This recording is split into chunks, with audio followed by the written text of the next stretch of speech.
passer à la partie interactive. On va commencer par ces textos. Bonjour Radio Marie, à ma préoccupation, l'Esprit Saint souffle lors de la résurrection est-il différent de celui du Cénacle, car le comportement des apôtres n'est pas le même?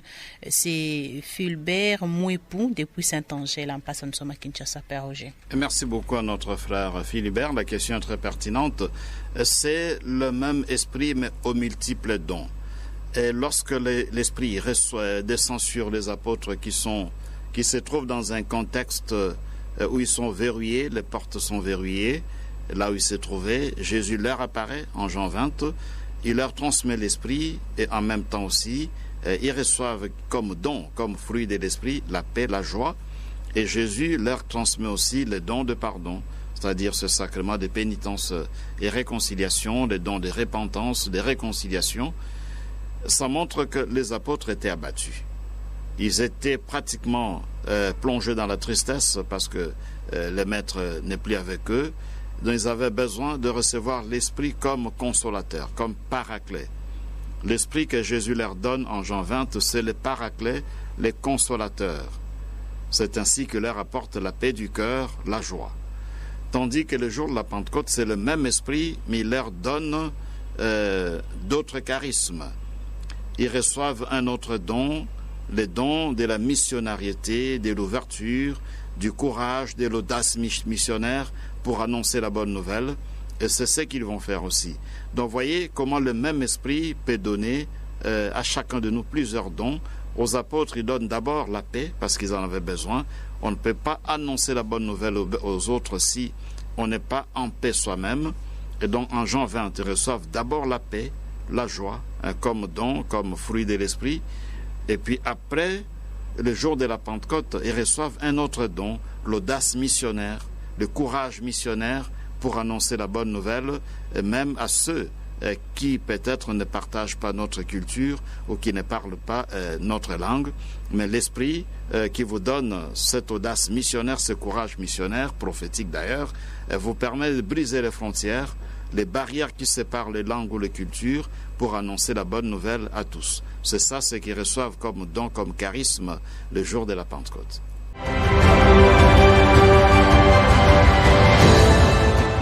On va prendre ce tout premier appel. Allô? Allô? Allô? Bonjour Maman Régine. Bonjour. Bonjour Père Roger. Ok. Allô? Allô, on vous écoute, allez-y. Ok. Au Cénacle, combien de disciples de Jésus étaient présents au moment de la descente de l'Esprit Saint à la Pentecôte? Et en plus, étaient-ils tous les habitants du même contrée où il y avait aussi des étrangers? Merci, c'est le frère Blaise Congo, Carme Christophe. Merci à Blaise Congo. Si j'ai bien compris, Blaise demande si à Jérusalem il n'y avait que des gens, disons, de la Palestine, ou bien il y avait d'autres personnes venues d'autres pays. La réponse est claire. Si vous lisez Acte 2 de 1 à 11, c'est clair. Ceux qui entendaient les apôtres dans leur langue s'étonnaient parce que les apôtres sont des Juifs de la Galilée, mais ceux qui venaient de l'Afrique du Nord, ceux qui venaient d'autres pays de l'Asie, les comprenaient chacun dans sa langue. On cite même les quelques nations représentées le jour de la Pentecôte. Donc voilà, c'est clairement dit. Et comment se fait-il que chacun de nous les entende dans son propre dialecte, sa langue maternelle? Parthes, Mèdes et Élamites, habitants de la Mésopotamie, de la Judée et de la Cappadoce, de la province du Pont et celle de l'Asie, de la Phrygée, de la Pamphylie, de l'Égypte et des contrées de Libye, proches de Cyrène, Romains des passages, Juifs de naissance et convertis, Crétois et Arabes, tous nous les entendons parler dans nos langues des merveilles de Dieu. Donc il n'y avait pas que des Juifs, il y avait beaucoup de gens venus d'autres parties du monde, ce qui fait que la Pentecôte reçoit en fait une dimension universelle, acquiert une dimension universelle qui est tout aussi importante parce que ça montre déjà l'universalité de cet esprit qui descend sur les apôtres. C'est pas l'esprit réservé à certaines personnes, à une certaine élite, mais tous ceux qui croient en Jésus, tous ceux qui se font baptiser, ils reçoivent cet esprit-là, peu importe leur leur race ou leur origine.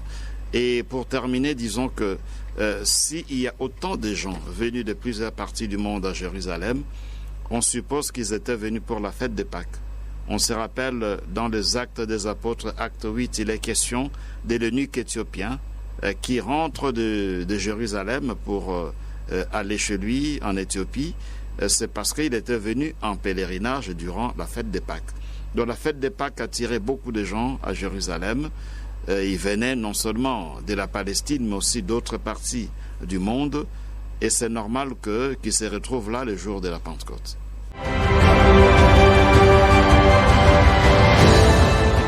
On va prendre d'autres questions. Bonjour mon père, merci pour la catéchèse du jour. La première question, l'Esprit Saint, dispensateur des dons, mais nous constatons que aujourd'hui, à cause de dons du Saint-Esprit, est devenu quelque chose, le Saint-Esprit est devenu quelque chose de division pour l'Église. Or, l'Esprit Saint doit réunir tous ses fidèles par ses dons qu'il nous donne, qu'il donne à chacun de nous pour le bien de la communauté. Veuillez nous expliquer. C'est Christian Mbomboun depuis Saint-Charles-Luanga. C'est un problème qui n'a pas commencé aujourd'hui. Merci à Christian qui nous pose cette question. Le problème a commencé depuis longtemps. C'est ainsi que il y a la deuxième lecture de la solennité de la Pentecôte, 1 Corinthiens 12, de 3 jusqu'à 13, lecture entrecoupée. Ça montre comment est-ce que les dons posaient déjà problème. À cause des dons de l'esprit, notamment des charismes personnels, parfois les gens faisaient la concurrence. L'un disait qu'il est au-dessus de l'autre parce qu'il a reçu tel don que l'autre n'a pas reçu. Alors, dans la pensée de Paul, dans ces passages, dans 1 Corinthiens 12, il nous montre que, en fait, tous les dons, tous les charismes personnels doivent concourir à un seul objectif, c'est l'édification de l'Église. C'est pour créer la communion dans l'Église autour de Jésus, et comme nous sommes des catholiques autour de nos évêques, autour du pape, c'est ça ce qui est plus important. Donc Paul nous a déjà alertés dans la lettre aux Corinthiens, parce que dans la ville de Corinthe, ce que dit notre auditeur, c'est vérifié déjà. Il y avait beaucoup d'antagonisme, beaucoup de mésententes autour des dons de l'esprit, autour des charismes personnels que l'esprit donne. Alors Paul nous rappelle que nous devons utiliser nos charismes comme étant deux organes du corps humain, des différentes parties du corps humain, sans considérer qu'on est meilleur que les autres, parce que aucun organe du corps humain ne peut s'estimer supérieur. Tous les organes se valent, et si un organe n'est pas en place, n'est pas en forme, c'est le corps tout entier qui est affecté. Donc cette réflexion de Paul, c'est justement pour nous rappeler que ça ne sert à rien d'utiliser des charismes personnels pour s'opposer aux autres, au lieu de les utiliser pour l'édification de l'Église. Ce qui nécessite l'humilité, il faut beaucoup d'humilité, et il faut aussi l'esprit de la gratuité. On a reçu gratuitement, il faut donner gratuitement, travailler dans la gratuité pour le bien de l'Église. Lorsqu'on commence à chercher à se faire fortune à cause des charismes personnels qu'on a reçus, eh bien ça crée toujours des divisions parce que l'argent divise. Là où les gens aiment l'argent, ça divise. Saint Jacques l'a dit, la racine de tout le mot, c'est l'amour de l'argent. Alors quand les charismes de l'esprit deviennent fonds de commerce, ça divise. Mais quand vous servez dans la gratuité, peu importe si on vous donne autant mieux, mais l'argent ne doit pas être la préoccupation, parce que les charismes de l'esprit, je répète, ne sont pas un fonds de commerce. Et alors là, si on vit, on exploite les charismes de façon désintéressée, eh bien, il y aura l'unité, ça va concourir à l'unité au bien de l'Église.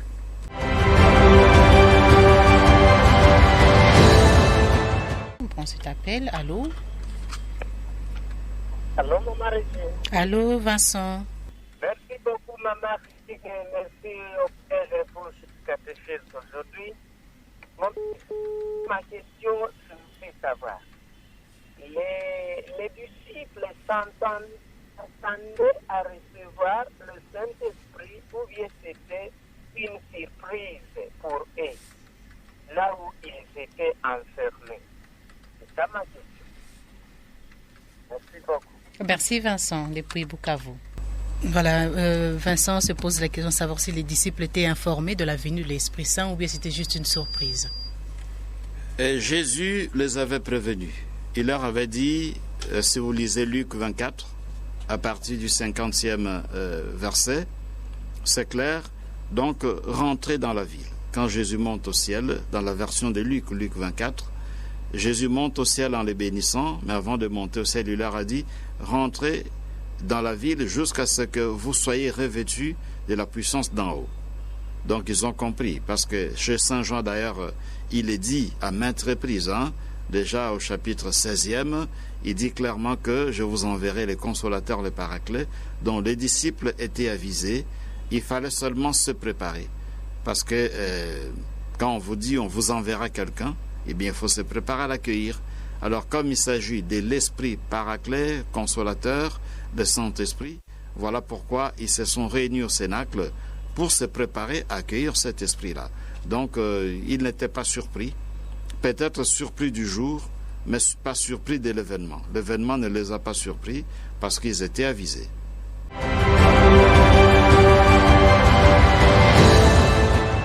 Bonjour Père Roger, Maman Régine, merci pour la catéchèse. 2 questions. La première, Maranatha, c'est en quelle langue? Deuxième, l'esprit qui a guidé Jésus au désert est-il différent de celui qui est descendu le jour de Pentecôte?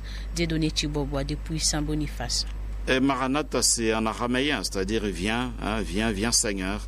C'est souvent pendant l'Avent que nous utilisons ces mots qui viennent de l'araméen et qui est une invocation dans les contextes juifs de l'époque pour que le Messie puisse venir.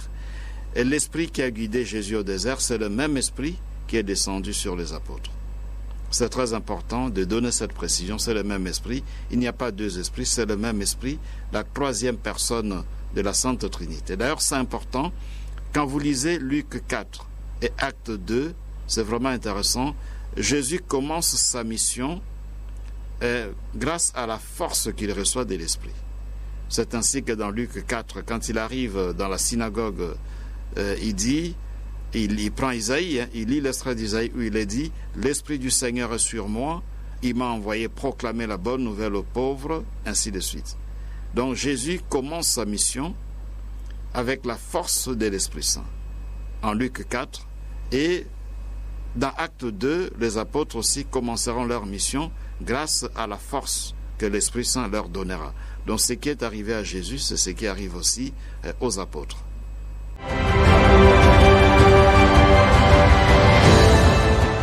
Enoch Nzokanda, bonjour, ma radio, mon père. Quelle est la portée théologique de la Pentecôte? C'est la première question. La deuxième question, il dit ceci, que pense saint Thomas d'Aquin quand il dit que Dieu est l'auteur du mal comme peine et non le mal comme faute? Il faut bien situer saint Thomas dans son contexte. Donc là, il faut bien voir qu'est-ce qu'il voulait dire et dans quel contexte il a dit. Parce que ne prenez pas des phrases en dehors de leur contexte, parce que le texte en dehors du contexte devient un prétexte. Ce qui est important, c'est que nous considérons que Dieu est bon, tout ce qu'il a créé était bon, et que le mal, c'est le fait de porter préjudice au bien. Parce que Dieu n'a pas créé le mal. Si vous pensez qu'il a créé le mal, alors là, plutôt, si vous croyez qu'il y a un principe qui a créé le mal, c'est le manichéisme, c'est une vieille doctrine. Déjà à l'époque de Saint Augustin, beaucoup de gens y croyaient. Et donc, nous ne pensons pas que le mal a été créé par une force opposée à Dieu. Le mal, c'est le fait de porter préjudice au bien. Et comme disait un théologien, il dit le mal, c'est quoi? Il a pris un papier. Il dit le papier, c'est ce que Dieu a créé. Voilà, il déchire le papier. Il dit voilà, le mal, c'est ça. Donc, le mal n'a pas été créé par un principe qui est autre que le Dieu Tout-Puissant. Dieu lui-même non plus n'a pas créé le mal, mais le mal, c'est le fait de porter préjudice à ce que Dieu a créé. À propos de la première question, la Pentecôte, quelle est sa portée théologique? Bon, d'abord, la Pentecôte montre que il y a un plan dans l'histoire du salut. Le Père a créé le monde, le Fils est venu nous sauver lorsque Dieu qui a créé le monde l'a confié à l'homme et puis l'homme a failli. Le Fils est venu pour nous sauver, Le Fils a terminé sa mission, il est retourné au Père. Et puis l'Esprit Saint vient pour nous aider, n'est-ce pas, à actualiser l'œuvre du Fils, pour nous aider à profiter de la rédemption que le Christ nous a apportée. Donc ça, c'est important de voir comment est-ce qu'il y a un plan dans l'histoire du salut. Dieu le Créateur a sa mission, le Fils a sa mission, parce qu'il est le Rédempteur. Et l'Esprit, que nous considérons comme étant l'Esprit qui sanctifie, il vient pour nous accompagner, pour nous aider à pouvoir tirer profit de la rédemption que le Christ nous a apportée. La Pentecôte montre aussi déjà l'universalité de l'Église. L'Église est universelle, la mission de l'Église est universelle. C'est ainsi que les apôtres qui sont des Juifs, qui parlent plutôt araméen, commencent à prêcher et puis on les entend dans d'autres langues. Donc on voit déjà que l'Évangile est universel et la mission de l'Église est une mission catholique, c'est-à-dire une mission universelle qui ne se limite pas à une élite ou à une catégorie de personnes, mais toute l'humanité doit tirer profit de la mission de l'Église. Et enfin, on voit aussi que l'Esprit est l'esprit de l'unité parce qu'il crée l'unité. Les langues jadis divisées depuis la tour de Babel, mais le jour de la Pentecôte, les langues ne sont plus motifs de division. Les gens peuvent s'entendre, même si, de par leurs origines, ils ne parlent pas les mêmes langues, ils peuvent les entendre. Donc l'entente, l'unité, la communion est possible même quand vous ne parlez pas le même dialecte. C'est ça aussi un grand message que nous lance la Pentecôte.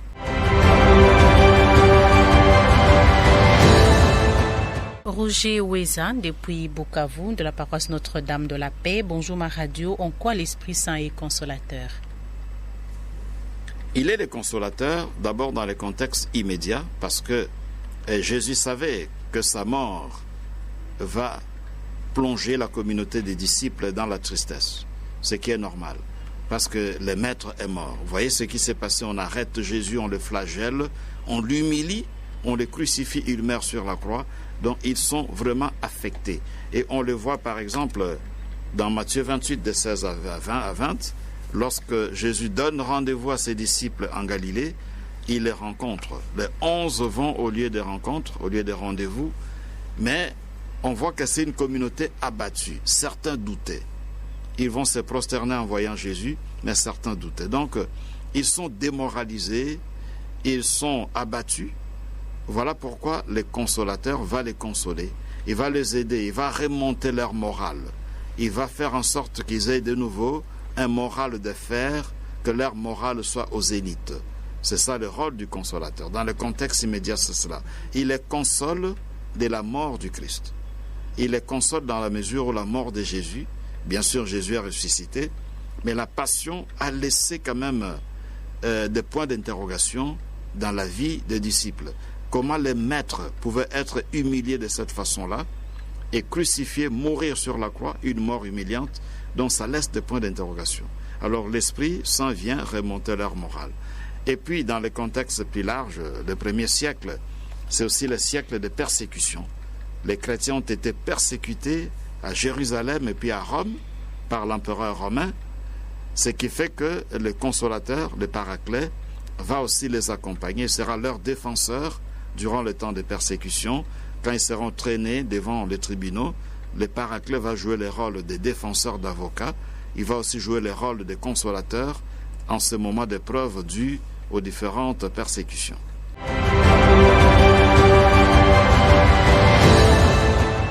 On va prendre quelques textos via WhatsApp. Bonjour Radio Maria. Depuis, c'est Maria, depuis Marie Auxiliatrice qui nous écrit, qui envoie ces 3 questions 4. La première, avez-vous une idée de comment agit la Sainte Trinité dans nos vies? C'est la première question, Père. Et comment agit la Sainte Trinité dans nos vies? Nous sommes en contact avec la Sainte Trinité. C'est Dieu qui est Trine, c'est Dieu qui est Père, Fils et Saint-Esprit. C'est un Dieu qui est proche de nous. Il est aux cieux, comme dit Jésus dans le Notre Père, mais il est aussi proche de nous. Nous faisons les signes de croix, nous les catholiques, au début et à la fin de chaque prière. Nous disons au nom du Père et du Fils et du Saint-Esprit. C'est une façon pour nous d'exprimer cette communion que nous entretenons avec ce Dieu qui est Père, Fils et Saint-Esprit, si bien que tout ce que nous faisons, nous le faisons au nom du Père et du Fils et du Saint-Esprit. Et tout ce que nous le faisons avec ce Dieu qui est Père, Fils et Saint-Esprit. Alors il agit en nous soutenant, en nous aidant à être attentifs à sa parole, parce que Dieu agit en nous à travers surtout la troisième personne de la Sainte Trinité, l'Esprit Saint. Galates 4 est clair, l'Esprit a été déversé dans nos cœurs, il nous fait crier Abba Père. Dieu a envoyé son Fils dans le monde. Dieu a tant aimé le monde qu'il a donné son Fils au monde. Mais l'Esprit Saint est envoyé dans chacun de nous. C'est ainsi que Galates 4 dira, l'Esprit a été déversé dans nos cœurs, dont l'Esprit Saint est en nous. C'est grâce à l'Esprit Saint qui est en nous que nous pouvons être en contact avec ce Dieu qui est Père, Fils et Saint-Esprit. Et cela nous permet justement, en profitant de cette présence de l'Esprit qui est en nous et qui a déversé ses dons en nous, de pouvoir témoigner, de devenir disciples de Dieu, disciples du Christ, de témoigner de ce que Dieu est. Dieu est amour, Dieu est miséricorde, Dieu est tendresse, Dieu est bonté, et nous devons témoigner de tout cela grâce à l'Esprit qui a été déversé dans nos cœurs.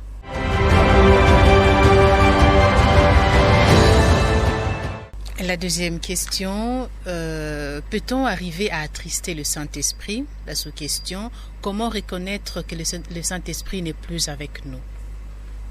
Le Saint-Esprit est toujours avec nous, parce que nous le recevons dans le sacrement de la confirmation.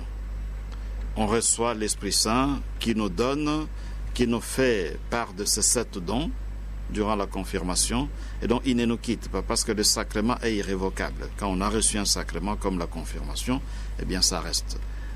Mais c'est nous en fait qui devons mettre l'Esprit Saint à l'aise. On le met à l'aise lorsqu'on est attentif à cet Esprit. Il faut être attentif à l'Esprit, attentif à ses appels, savoir l'écouter parce qu'il parle au fond de nous. Et pour l'écouter, il faut prendre des moments de prière pour se laisser interpeller, pour faire l'examen de conscience à la lumière de ce que l'Esprit nous dit à travers la parole de Dieu. Ce qui fait que nous attristons l'Esprit lorsque nous menons une vie qui s'oppose à l'Évangile. Parce qu'en menant une vie qui s'oppose à l'Évangile, on s'éloigne de Dieu et l'Esprit qui est en nous ne peut qu'être attristé.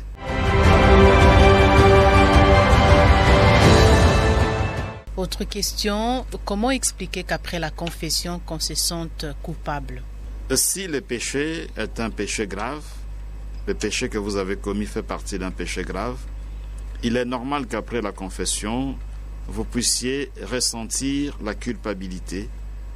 Ça fait partie des conséquences du péché. Le péché est parti, mais la culpabilité est là. On pourrait même dire que ça ne devrait pas se poser comme problème, parce que si on a confiance en Dieu, on s'est dit, bon, Dieu m'a pardonné, donc je ne devrais plus me plaindre. Mais on est humain. Parfois, il arrive qu'après la confession, on éprouve encore le sens de culpabilité. Alors, dans ce cas-là, il ne faut pas croire que le péché n'a pas été pardonné. Vous avez été pardonné. Seulement que le péché que vous avez commis est tellement grave que, bon, vous ressentez la culpabilité. Comme ça arrive aussi parfois lorsque vous avez causé du tort à quelqu'un, vous êtes parti, vous lui avez demandé pardon, il vous a pardonné, mais malgré cette réconciliation, quand vous le voyez, vous ressentez encore la culpabilité. Ça, c'est normal. Lorsque le préjudice causé à l'autre était grave, c'est normal.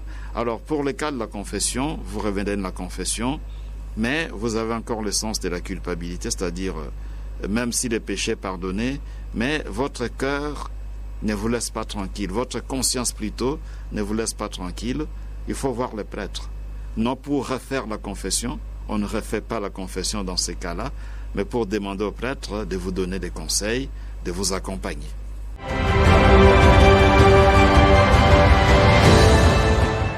On va écouter Joseph de Marie. Bonjour maman Régine, bonjour mon père et merci pour cette très belle catéchèse. D'abord une remarque, je croyais que le Messie ramènerait toute langue en une seule langue. Mais voilà qu'il enfonce encore les clous en éparpillant encore toutes les langues comme il l'avait fait autour de Babel. Est-ce que c'est une nouveauté? Voici ma première question. En judaïsme, l'Esprit Saint et la Shekinah sont inséparables, mais ne se confondent pas. Alors, y a-t-il une différence entre l'Esprit Saint et la Shekinah?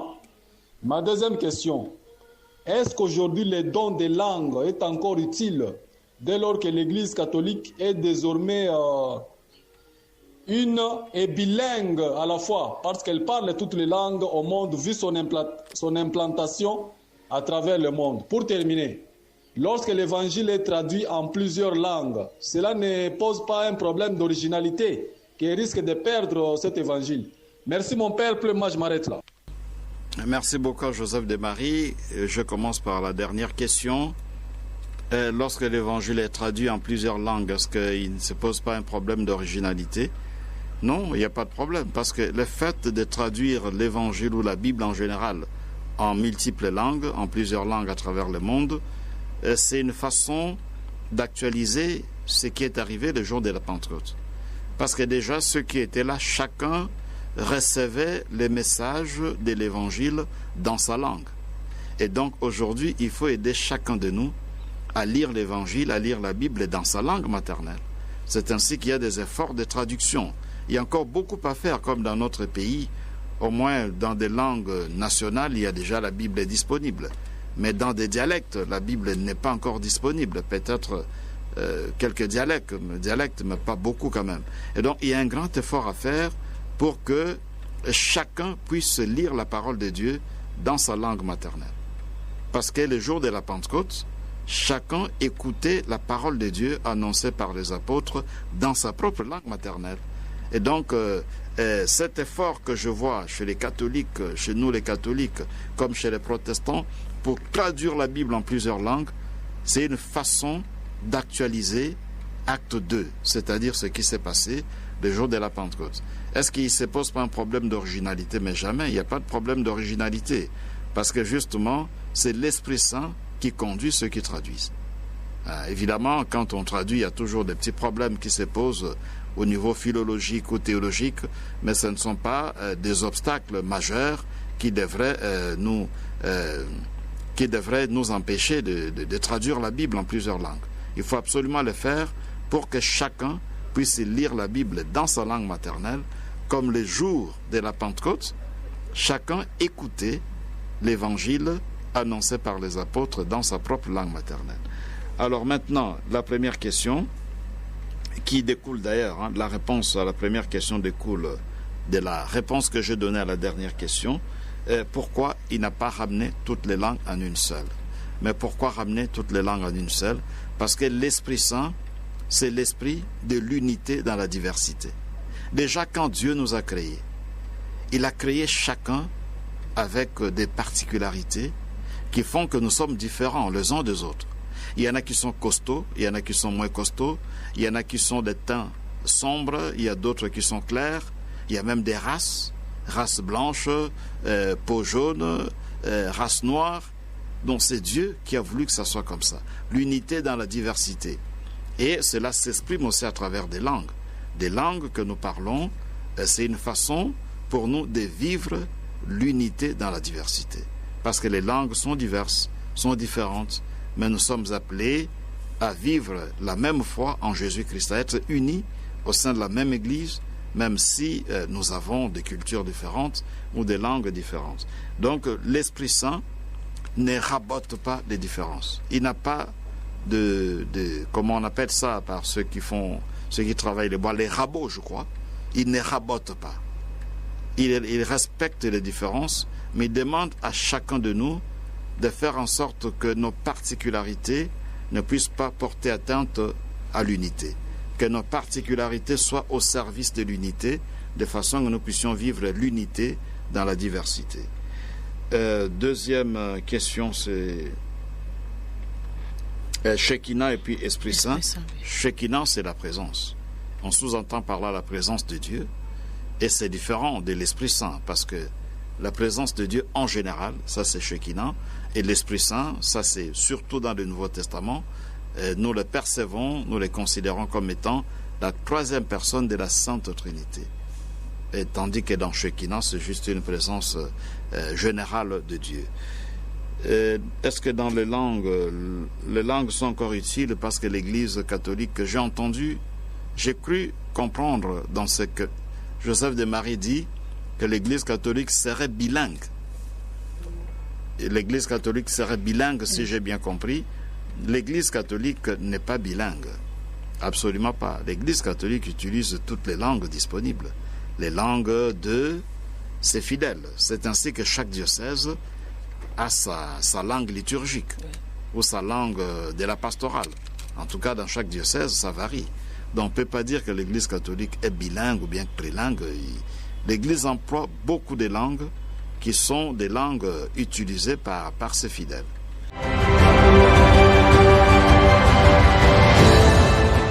Jean-Claude Nkodia, depuis Brazzaville, nous dit ceci, la Bible déclare « L'Esprit souffle où il veut ».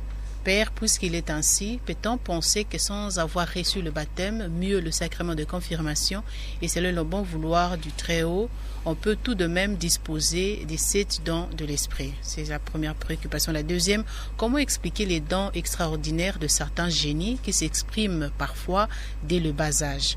Est-ce aussi l'œuvre de l'Esprit Saint? Oui. La première question, je vais commencer bien sûr par la première question, Maman Régine va me la rappeler. Oui, comme la Bible nous dit, l'Esprit souffle où il veut, puisqu'il est ainsi, voilà, peut-on savoir... C'est une question qui m'a été posée il y a quelques jours. Oui. L'Esprit souffle où il veut, c'est vrai. C'est ainsi que dans Actes 10, par exemple. Actes 10, quand Paul arrive chez Corneille, Paul était en train de parler, et puis l'Esprit Saint est descendu sur les gens qui étaient. Ils n'étaient même pas encore baptisés, mais l'Esprit Saint est descendu sur eux. C'est un passage intéressant, Acte 10, dont l'Esprit Saint descend avant même le baptême. Ça nous montre que justement l'Esprit souffle où il veut. Nous avons notre catéchisme de l'Église catholique et nous disons qu'on reçoit l'Esprit Saint durant les baptêmes et puis les 7 dons de l'Esprit, nous les recevons durant la confirmation. Ce sacrement de la confirmation nous donne accès à l'Esprit à travers ces 7 dons. Ça, c'est ce que nous prêchons. Mais nous ne disons pas que ceux qui ne sont pas baptisés n'ont pas l'Esprit Saint. Ça, nous ne pouvons pas le dire. Parce que justement, l'Esprit souffle où il veut.